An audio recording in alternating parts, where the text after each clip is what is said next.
नमस्कार वेलकम करछि मोर रीता रोसई को। चलतु आज बनैबा गोटे नुआ तरकारी जह्नी आलू चिंगुड़ी पकईकि बेसर। तापे मुझे मसला पूरा रेडी करने सोरिष जीरा लंका अदा सबू रेडी कर देछि। सेपटे चिंगुड़ी को धोई देकी बाछि देकी धोई देकिना लूण हल्दी गोल भाजी नहीं भाजी सारा पर चलतु मु पड़े मसला टिके नहीं कषिदेली कषिला पर टिके टमाटो पकई बटन तापरे मो ताधर हलदी लुण आउ जो आलू आउ जह्नी को काटिकी रखी ताकू पकईकि भल कि कषि देती।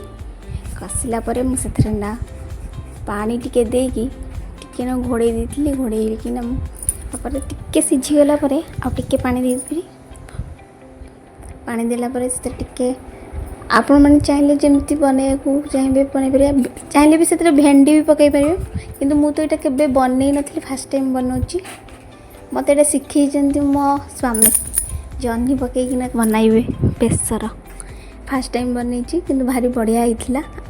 आपण मैंने भी एमती बनातु भारी टेस्टी होता। फुटीगला मु चिंगुड़ीटा को पकई देती सी पूरा टिके आलू सीझीगला पर चिंगुड़ीटा पकईली से सीझीगला पूरा रेडी हो गला तरकारी। देखो पूरा बड़ा बड़ा चिंगुड़ी होता बस गरम गरम पूरा धुआं बाहर आप बाड़ी देवे बेसर जह्नी आलू बेसर तरकारी।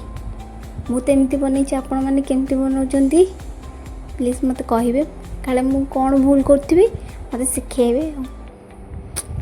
आई वीडियोटा केमती आपको लगे भल लगे प्लीज़ लाइक आ कमेंट करेंगे। देखो तरकारीटा गरम गरम बहुत टेस्टी। चलतु ए जावा भात भी बाड़ी नवा चलन खाइबा।